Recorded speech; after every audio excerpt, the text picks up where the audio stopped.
Akkam jirtan daawwattoota Oromiyaa Miidiyaa Neetwoorkii oduu galgala kanaaf qabadhee haddeen isinitti himaan Badrii Yusufi. Ministeerri muummee fi ajajaan humna waraanaa waliigalaa Dr. Abiyyi Ahmad caasaan raayyaa ittisa biyyaa fulbaanaa dhufurraa eegalee Federeeshinii Itoophiyaa akkaataa ibsuun gurmaa'uu fi jiran. Ministeerri muummicha har'aa qondaalota ajajaa waraanaa eebbisanii jiru. Gabaasa faana kana kan qindeesse Abrahaam Birruu akka itti dhiheessa. Kolleejjiin leenjii qondaaltota ajajaa waraanaa marsaa 11ffaa fi 12ffaaf leenjiseedha kan eebbise. Sirna eebbaa kanarratti ministeerri muummee fi ajajaan waliigalaa humna waraanaa Abiyyi Ahmad dirree qabsoo hundatti humnoota guddinaa fi birmadummaa biyyaaf qormaata ta'an fashaleessuuf raayyaa ittisaa piroofeeshinaal ta'e nu barbaachisaa jedhan. Siyaasa daboo keessaa ba'uu fi olaantummaa seeraa kabachiisuufis raayyaan ittisaa itti gaafatama dachaa qabaa jedhaniiru ministeerri muummee. በሚወሰደው ጦርነት ለማሸነፍ የሚያስችል ቁመና የሌላቸው የቅልበሳ ኃይሎች humnooti dirree qabsoo irratti mo'achuu hin dandeenye kaayyoon isaanii mo'uu osoo hin taane fashalsuudha. Kanaaf dirree hin karoorfatinitti raayyaa mo'achuuf hiriira gufachiisuu barbaadu. Kana hambisuuf Itoophiyaa keessatti siyaasi daboo bilisummaa fi seermaleessummaa adda baafachuu hin dandeenye dhaabbachuu qaba. Olaantummaa seeraa laaffisaa haqa daboo miiraan kan deeggaru yoo ta'e xiqqoorratti fanxoota. Fulbaana dhufu eegalee raayyaan ittisa biyyaa bifa haaraan akka gurmaa'ullee himanii jiru. ከመስከረም ጀምሮ የመከላከያ ሰራዊት አዲስ የተጠናው ስትራክቸር fulbaana dhufurraa eegalee gurmaa'insi raayyaa ittisa biyyaa qoratame humna haaraa dabalatee hojiirra ni oola. Gurmaa'insi haaraan raayyaa lakkoofsaanis sabdanummaanis Federeeshinii Itoophiyaa akka fakkaatu dandeessisa. Raayyaan ittisa biyyaa loogiirraa walaba ta'ee tajaajilu akka qabuus dubbatanii jiru. Dhalattoonni Oromoo naannoo uummattoota kibbaa godina Kafaa aanaa Gawaataa keessa jiraatan qaamota jijjiiramaa amma argame kanarraa gammachuun qabneen dhiibbaaleen garaagaraa nurratti godhamaa jira jedhan. Rakkoolee fi dhiibbaalee dhalattoonni Oromoo godina Kafaa himatan kana furuuf jilli tokko godina Jimmarraa garasitti ergamuun bulchiinsa naannichaa waliin mari'achaa akka jirullee gabaafamee jira. Usmaan Abdulatiif. Lammiileen Oromoo naannoo kibbaa godina Kafaa aanaa Gawwataa jiran qaama jijjiirama hin jaalanneen miidhaan irra gahaa jirti. Godina Kafaa keessa Oromoonni 100,000 lakkaa'aman nagaa fi jaalalaan baroota dheeraaf saboota garas jiranii waliin jiraachaa jiran. Olaantummaan seeraa kabajamee jijjiiramaa jaalatuu keessattis kaayyoo uummanni Oromoo deeggaru jiraattonni godina Kafaa harki wayyabniinis qooddata. Rakkoon bulchiinsa gaarii garasitti mul'attus akka furamtuuf jiraattonni godinichaa torbaanota irras hunna keessa hiriira gaggeessaa turuun yaadatama. Rorra'iinsa hawaasni garasii keessa jiru dahoo godhachuun qaamonni jijjiirama hin jaalanne lammiilee Oromoo irra miidhaa geessisaa jiran. Uummanni Oromoo godina Kafaa godina Jimmaa Oromiyaa jala galchuuf jechuun olollee hawaasa garasii Oromoo irratti duulchisuuf qaama hin beekamneen facaafamaa akka jirus namoonni yaadanuuf kannan ibsan. Lammiilee Oromoo bakka bu'ee kan fala barbaadaa ture obbo Obsuu Xaafaa mana hidhaa Qondaatti hidhamee jiraachuus dubbatan. Hidhamuu isaatiin wal qabatee lammiileen dallansuu jabduun liqeeffamanii jiran. Lammiileen Oromoo garasitti argaman namoota ergama addaa fi jibbansa sabummaa qabaniin miidhaan xiinsammuu fi qaamaa irra gahaa jiraachuu fi qabeenyi isaaniitis saamamaa jiraachuu himan. Jechoota arrabsoo fi dinniina adda addaan sodaachifamaa jiraachuu lammiileen kaasan. Hegeree naannichaa haala fooyya'aa ta'etti ceesisuuf seer-dhablummaan akka hin babal'anneef bulchiinsi garasii hanga tokko kaayyoo qaama jijjiirama irraa gammachuu hin qabnee fashalsuus rakkoon dhalattee to'annoo ala bahaa akka jirtu namni garasii dubbifna addeessa. Itti doonis haalli jiru daddaffiin to'atamuu baannaan dubbii bulchiinsa naannoo Somaaliitti dhageenye asittis dhagahuuf jirra jechuun yaaddoo isaa ibsate. Egaa waliigala wanti asirratti jedhamaa jiru mootummaan Oromiyaa dhimma kana waan beekun akkaatne ta'uyyuu gaaffii amma jiru kana kanaan dura irra deddeebi'amee ka'eetii ture. Garuu lola jeequmsa jiru kana qaamota biraan ga'an wajjin amma isaanitti gaaffii jiru irratti jenna waan jedhu haasaa turanii kana gidduutti immoo jeequmsa jiru kana biraan ga'amee isaanillee tarkaanfii fudhatanii qabanii. Namoonnis jeequmsa keessa akka jiranidha. Egaa waliigala gaggeessummaa jiru irratti hojjetamee mootummaan federaalas mootummaan Oromiyaas gidduu galee uummata kana qaama nageenya isaanii booressanii irratti yoo hojjete malee haalli amma jiru kun yoo akkasitti itti fufatte akkuma godina Somaalee keessatti naannoo Somaalee keessatti uummanni Oromoo gara Oromiyaatti dhufatanii uummanni godina Kafaas waan kanatti deemaa jiru. Uummanni Kafootaa warri yaada dogoggoraa qabaatanii uummanni Oromoo godina keenya irraa ka'uu qabaate jedhanii gaaffii akkasii akka kaasaa jiranidha karaa dogoggoraa waan hubataniif. Kanaaf waan kanarratti mootummaan Oromiyaa xiyyeeffatee mootummaa federaalaa fi mootummaa naannoo kibbaa wajjin hojjechuu akka qabaatu yaada kuwasumanii dhaamsa dhaamuun barbaadu. Mootummaan federaalaas ta'ee kan naannoo Oromiyaa haala godina kafaa jiru qalbisuu akka qaban namni kun cimsee hubachiisa. Gama biroon rakkoo lammiilee Oromoo godina kafaatti argaman irra gahaa jirtu furuuf jilli gaggeessitoota godina Jimmaa fi magaalaa Jimmaa obbo Abdul Hakiim Muluu fi kantiibaa magaalaa Jimmaa obbo Mukiyyuu Muhammadiin durfamu guyyaa kaleessaa garasitti bobbahuun dhagahame. Jilli kun bulchiinsa naannoo kibbaa godina kafaa waliin mari'achuun hacuuccaan ilmaan Oromoo godinicha keessa bara dheeraaf jiraatanii akka dhaabbattu gaggeessitoota waliin mari'atu isaanis keessa beektuun yaada nuuf laataniin mirkaneessan. Wayita biyya sirna dimokiraasii dhugatti ceesisuuf imala ce'umsarra jiramu kanatti qaamonni kanarraa gammachuun qabne faallaa kanaa meeshaalee waraanaa fi maallaqaa seeraan ala naannessaa akka jiran gabaafamaa jira.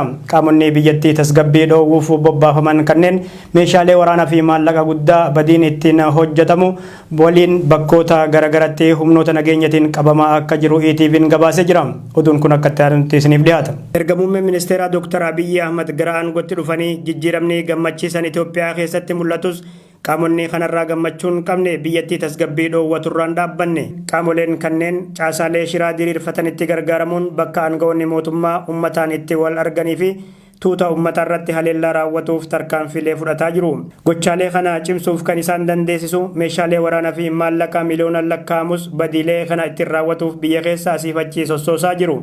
Haaluma kanaan konkolaataan boba'aa fe'atee Suudaan irraa meeshaalee waraanaa shuggutiilee 150 takka rasaasa girnoof kilaashii fi shuggutii 37 ol fe'atee Finfinnee seene tokko to'annoo jala oolfamuusaa komishiniin poolisii federaalaa mirkaneessee jira.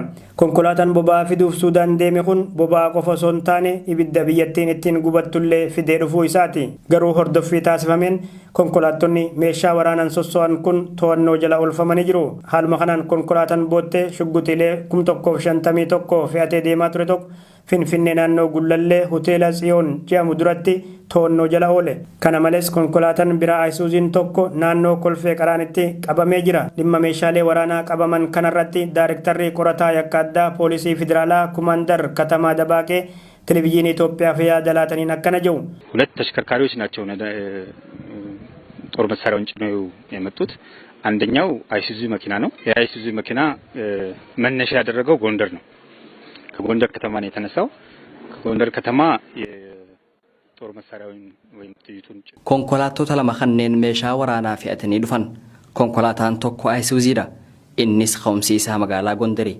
magaalaa Gondarii irraa meeshaalee waraanaa yookiin rasaasa fe'atee deemaa ture garuu meeshaalee fe'ate kanneen dogongorsuuf magaalaa Gondarii irraa qurxummii gubbaa bal'isaniiti kan magaalaa Finfinnee seenan kanas hordoffii gooneen to'annoo jala oolchine jirra inni kun ka'umsi isaa Suudaan ture Suudaan irraa boba'aa fe'atee kan dhufe konkolaataa bootteeti konkolaataan kunis bifuma wal fakkaatuun shugguxiilee hedduu fi rasaasota baay'ee fe'atee dhufee ture kunis hordoffii taasifameen halkan edaa to'annoo jala oole lameen isaaniitu ka'umsi isaanii tokko Suudaan tokko ammoo erga Suudaan irraa seenee konkolaataa biraatti irraa garagalchanii Gondar irraa dhufee ture haala kanaan wal qabatee namoonni shakkaman 3 to'annoo jala oolfamanii qoratamaa akka jiranis Kumaandar Katamaan addeessanii jiru በአሁኑ ሰዓት በእኛ በቁጥጥር ስር ውሎ ምርመራ እያደረግን ያለነው 3 ተጠርጣሪዎች ናቸው ምናልባት ሰዎቹን ለመጥቀስ ያህል መሐመድ ኑር አሸናፊ ዓለምና ሰለሞን ወልደጊዮርጊስ የሚባሉ 3 ተጠርጣሪዎች በአሁኑ ሰዓት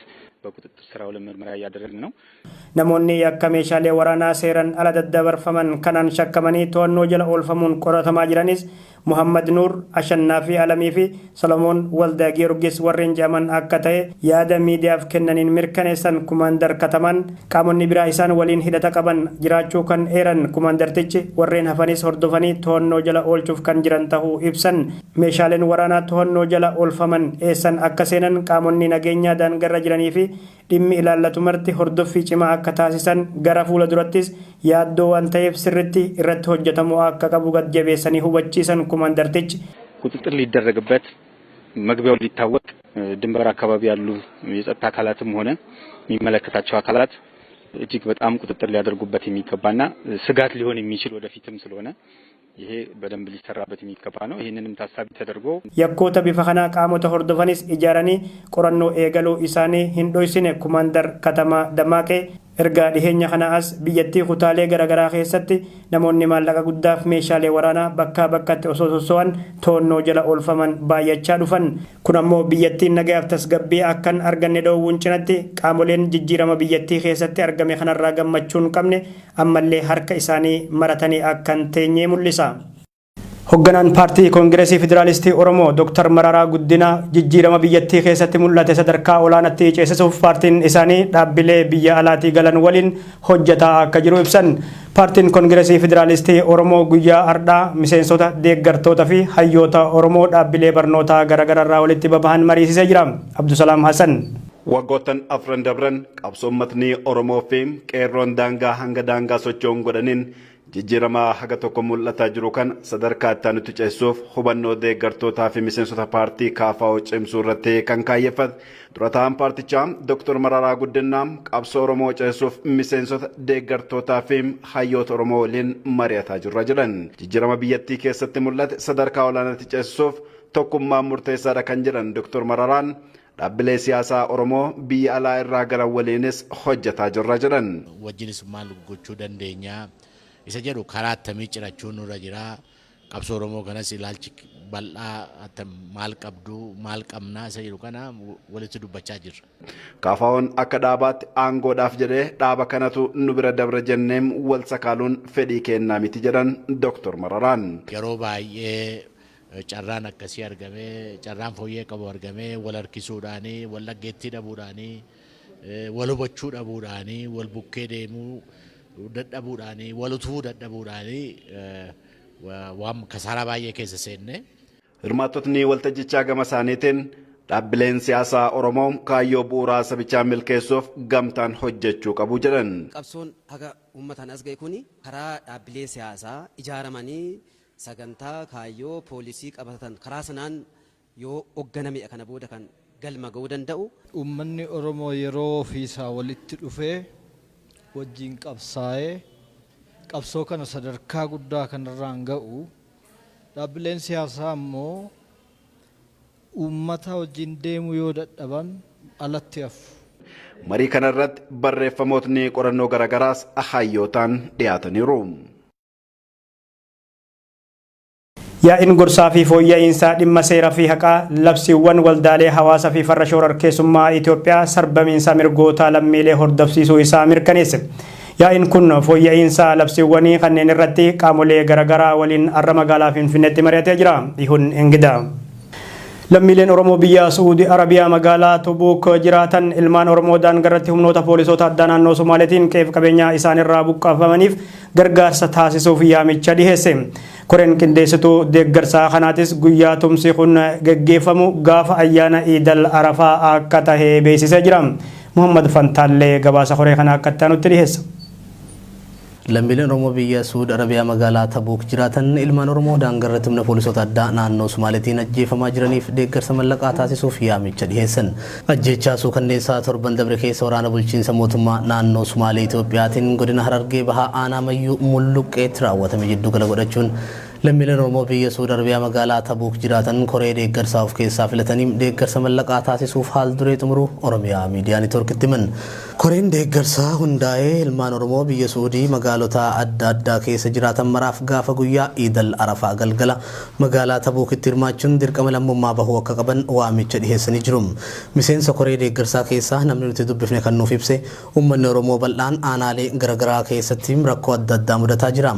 Garuu yeroo ammaa kana bifa irra deddeebitiin ajjechaan suukanneessaan godina Harargee bahaa aanaalee akka Mayyuu Mulluqqee Baabbilee Cinaaksanii fi godina Harargee lixaa aanaa mi'eessoti raawwatamaa jiru waan ammaateef humna qabnuun deeggarsa tattamaa isaan biraan gahuu feenaa jedha. Nuti hawaasni Oromoo Saudi Arabiyaa magaalaa Tabuuk jiraannu guyyaa Iida tokkoffaa oollee galgala uummata keenya Oromiyaa keessatti lola liyyuu poolisiitiin dhumaa jiru gargaaruu waan barbaannuuf guyyaa Iida tokkoffaadhaa qasrii qabnee koree qindeessituu hawaasa Oromoo magaalaa Tabuuk jaaramnee bakka buunee uummata keenya gargaaruudhaaf guyyaa iida tokkoffaadhaa waan qasrii qabnee jirruuf uummanni keenya ka Oromoodhaa dhiiraas dubartiin teenya shamarran keenya tokkollee kan hin hafne guyyaa iida tokkoffaa galgala akkachirratti nu argaman kabajaadhaan waamicha lammummaa waamicha Oromummaa dabarsuu fi barbaanna. Gargaarsi nuti godhuu deemnu kunis uummata keenya daangaa mi'eessoon mayyuun baabbilee fi cinaaqsan irratti kan dhumaa jiran bira akka nuuf dhaqqabu barbaanna. Kana cinaa dhaabbannee waan dandeenyuun uummata keenya tumsuu barbaanna. Kanaaf kutaan Oromiyaa kabiraa lola keessan jiru miidhaarran jiru jechuu osoo hin tahin baay'inaan kutaa Harargee keessatti lolli kun hammaatee waan deemu jiruuf uummata keenya cinaa dhaabbannee waan dandeenyuun bira dhaabbachuudhaaf nuti dhalattoonni Oromoo Suudi Arabiyaa magaalaa Tabuuk jiraannu qophii gayaa iida guyyaa tokko irratti waan goonee jirruuf uummanni keenya hundinuu akkatti nu hirmaatan asumaaniin dhaamsa koo dabarsuu barbaada. Kanaaf ilmaan Oromoo xiqqaa guddaan haadholiin abbootiin shamarranii fi dargaggoon osoo hin hafne hirmaannaa taasisuun lammiilee keenya daangaa Oromiyaa eegsisuuf dhiiga isaanii lolaasaa jiraniif haa dirmannu jechuun dhaamsa kan dabarfatan koree qindeessituu deeggarsa lammiilee Oromoo biyya Suudi Arabiyaa magaalaa Tabuuk jiraatanidha. Barreessaa olaanaa dhaabbata mootummoota gamtoomanii duraanii Koofii Anaan du'aan addunyaa tanarraa boqotan. Barreessaa olaanaa dhaabbata mootummoota gamtoomanii duraanii Mr. Koofii Anaan Afrikaaf hojiilee dippiloomaasii addunyaa jabaa hojjetanii turan. Dhaabbata mootummoota gamtoomanitti barreessaa olaanaa ta'uun yeroo lammaaf walitti aansanii bara 1997 kaasanii hanga bara 2006tti hoogganuun hojiiwwan seena qabeessa ta'e hojjechuun tajaajilaa turan. Hojiilee namoomaa hojjetan kanaanis Koofii Anaan badhaasa Noobeelii bara 2001 keessaa badhaafamanii turan. Achi boodas dhaabbata mootummoota gamtoomanitti ergamaa addaa biyya Suuriyaa ta'uun hojjetan. Mr. Koofii Anaan baroota tajaajilaa turanitti nagayaaf tasgabbii addunyaaf hojjechaa akka turan ni yaadatama. Du'aan boqochuu Mr. Koofii Anaan kana ilaalchisuun aangawoonni mootummootaa fi dhaabbilee garaagaraa gadda isaanitti dhagame ibsataa jiru. Dhaabbata mootummoota gamtoomanitti Komishinarri olaanaan mirgoota namoomaa obbo Sa'iid Ra'eed Al Huseen muummee ministeera Ingiliz aadde Tarreessaa Meey fi taayitaa Koofii Anaan duraanii kan harkaa qaban barreessaa tokkummaa mootummoota gamtoomanii Antooniyoo Gooterees qaamota bifa garagaraan du'a Koofii Anaanitti gadda itti dhagame ibsatan keessaa isaan muraasa. Koofii Anaan dhukkuba tasaa isaan qabeen biyya Siwiizerlaandi hospitaala Beern keessatti hagayya 18 bara 2018 sanbata irraa du'aan addunyaa tanarraa boqotan. Toliga daawwattoota Oromiyaa Miidiyaa Neetwoork oduun galgala kanaaf qabannee dhihaanne isaan gammaa daawwattan ture. Oduu kana kan isin dhageessisan Badrii Yuusufi ogeessa kaameeraa fi teknika keenya Abdii Jamaal waliin tahuun hanga kiyyaan nagaatti qophiilee Oromiyaa Miidiyaa Neetwoork hafan daawwadha.